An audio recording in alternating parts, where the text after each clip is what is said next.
Hey guys, welcome to another video. Today we're dealing with this Black & Decker pivot driver. It's one of those screwdrivers. It's from I think 2008. Yeah, as you see right there, 2008. And it's left, right, all that, speed adjustment and all that good stuff. It charges through here, but one problem with it, besides being cheap, is that it came with a nickel battery.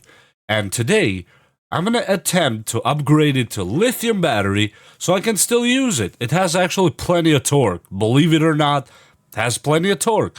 But unfortunately, with the old battery that it came with, it was impossible to do anything because the battery would die within maybe a minute or less sometimes. So today, we're going to do just that. I prepared already two 18650 batteries, and they're gonna work just fine because this one is was at 3.6 volts nominal, which can go up to 4. These batteries go up to 3.6, 3.9, 4.2 maximum, and two of them will have plenty of amps and plenty of juice for this machine to work, because I really don't want to let this machine go to waste, even though it costs 50 cents. Full $50. Yes, I burned my hand, so don't look at it. And the cover, I already got rid of the battery it had on it because it was, all, not leaky, but you know how they make that stuff, the white stuff that comes out of them. And here's the two leads, and one is positive and the other one is negative, and here are two batteries, and I'm going to use these as terminals that were in the old batteries. I just cut them off so I can use them here. And since we're doing it, let's go ahead and finish what we're starting here. And one thing, please be very careful on even following videos like this, because there's a lot of risk involved for injuries, or even more, God forbid, doing such work, because you're involved with high heat, with high voltage, risk of short circuits, and all that kind of stuff. So take the proper precautions before doing this kind of work.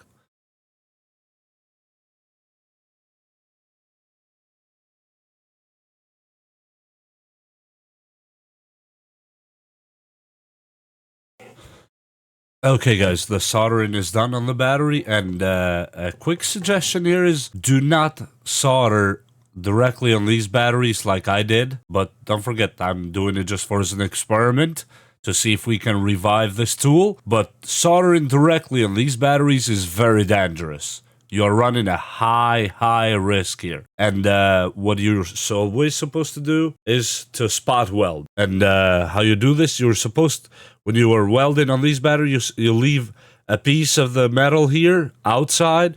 Then after you file it, you solder on that. But in this case, I don't really have a lot of space inside to work with, so I'm going to do what I'm going to do. And so far, looks like it's working. And let's plug them in and try. Okay, let's see if it's any good, and I hope it works. Okay, here's the part that we need, first of all, before we do any of that, actually, to add some tape, just to make sure we're avoiding a few small things. This is just for my own peace of mind. If I'm putting this work to repair this tool, I really just don't want it to start smelling tomorrow.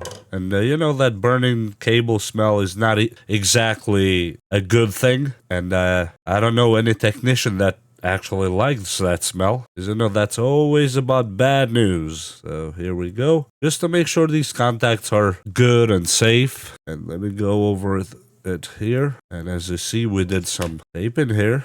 And let me put another one across just to keep them together in case I have to throw this tool or something, or drop, or it happens. Those are things that happen all the time, and I just don't want to run that risk of throwing it in a toolbox and having fires start within minutes. Here we go. And of course, it's not gonna fit here. We gotta make it fit somehow. Okay.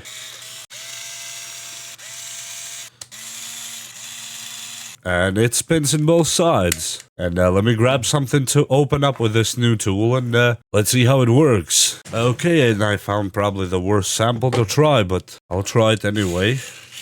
This is going in. This is getting out. And as you see, boom. Let's see. Boom. Both screws. Let me try to drive some in now and see how that works. Boom. And let me try another one here. And it went back in. And yeah, it took them all out. Let me see, there's one that's hard to reach there.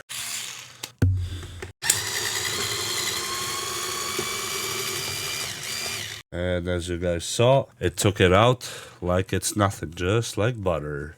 And let's attempt to put it back in now. Put it back here and back in there. And as you saw, it worked right away. So I guess I call this a success right now. And it's working pretty good. I have some, what I would call charger somewhere. I think I'm gonna have to put a 2 amp to 3 amp 5 volt charger. I have them somewhere, but right now on top of my mind I have no clue where they are, so I'm not going to be able to show you. Plus it doesn't really have a light or anything to show that it's charging, so it would be for nothing anyway. And yeah, the tool works and actually works pretty good. And here's 2 more screws these are the spare screws, I think. Boom, like that. Flip it, insert it.